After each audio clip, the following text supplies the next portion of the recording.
जय हिंद दोस्तों, एक बार फिर से आप सभी का स्वागत है खंडवा डिफेंस फैक्ट पर। आज की इस वीडियो में हम लोग बात करने जा रहे हैं चाइना और साथ ही रशिया के संदर्भ में। तो वीडियो बड़ी इंटरेस्टिंग होगी, एकदम अंत तक वीडियो को देखते हुए चैनल को सब्सक्राइब जरूर कर लीजिएगा।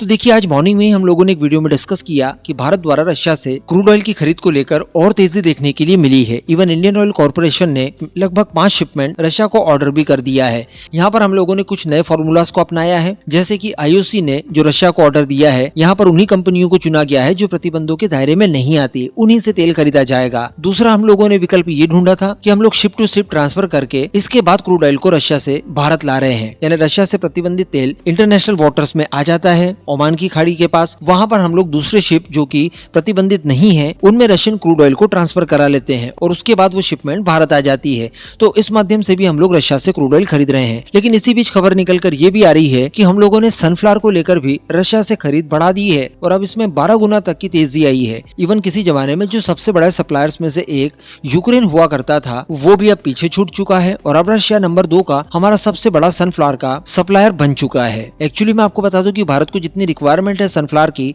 उसका केवल 5% ही देश में उपलब्ध है, बाकी का 95% हमें इम्पोर्ट करना होता है। तो इसी के लिए अब रशिया से बड़े स्केल पर सनफ्लावर खरीदा जा रहा है, जहां पर 2021 में 1,75,000 टन सनफ्लावर ऑयल हम लोगों ने रशिया से खरीदा था, तो अब इसका 12 गुना कर दीजिए, इतना खरीदा जा रहा है 2025 में। तो कहने का मतलब न केवल डिफेंस, न केवल क्रूड ऑयल, बल्कि बाकी के क्षेत्रों में भी भारत और रशिया के बीच में ट्रेड हो रहा है।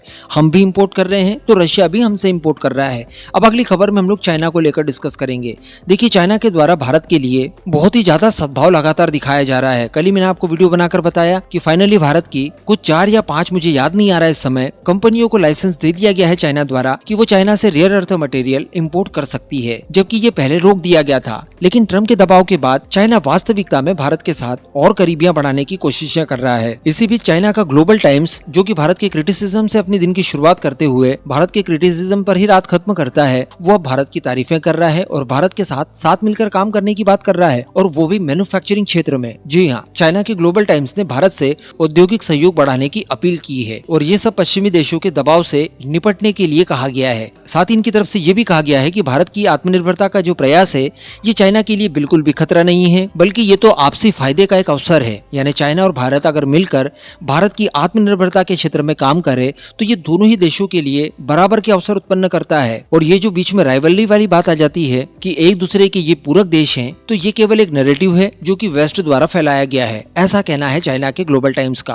दरअसल मामला कुछ ऐसा है कि रिसेंटली भारत ने इलेक्ट्रॉनिक कंपोनेंट्स बनाने के लिए $2.7 बिलियन का एक नया प्रोग्राम चलाया है, जिसमें कुल 7 नई परियोजनाओं को मंजूरी मिली है। इन परियोजनाओं के तहत स्मार्टफोन और मेडिकल डिवाइसेस, कैमरा के लिए modules, multilayer printed circuit board, जिन्हें कि हम लोग PCB के नाम से जानते हैं, साथ ही हाई डेंसिटी PCB, तो इन सब चीजों के इंपोर्ट को बंद करने के लिए ये स्वदेशी स्तर पर ही तैयार की जाए, इसके लिए इन परियोजनाओं को लॉन्च किया गया। तो इसी को लेकर ग्लोबल टाइम्स की तरफ से ये कहा गया है कि अगर भारत चाहे तो चाइना के साथ मिलकर काम कर सकता है। चाइना की टेक्नोलॉजी, मैन्युफैक्चरिंग का बढ़िया एक्सपीरियंस, साथ ही चाइना का रॉ मटेरियल, भारत के स्किल वर्कर्स और मैन्युफैक्चरिंग के सेक्टर में लगातार आगे बढ़ने के लिए जो परियोजनाएं चलाई जा रही है, इन सब को अगर मिला जुला दिया जाए तो बहुत अच्छे परिणाम देखने के लिए मिल सकते हैं। और कहीं अन्य से सप्लाई चेन स्थापित करने के बजाय इन सारी सप्लाई चेन को भारत चाइना के साथ जोड़ दे। तो आखिर देखने वाली बात रहेगी कि भारत चाइना के इस ऑफर को स्वीकार करता है या फिर नहीं, या ऐसा भी हो सकता है कि ये चाइना की कोई ना कोई नई चाल हो। लेकिन जो कुछ भी हो, पिछले कुछ समय से चाइना का जो बिहेवियर भारत के प्रति देखने के लिए मिला है, ये एक्सपेक्टेड नहीं था। इसमें कुछ ज्यादा ही मक्खन देखने के लिए मिल रहा है। इस पूरे मुद्दे पर आपका क्या मानना है, नीचे कमेंट करके जरूर बताइएगा।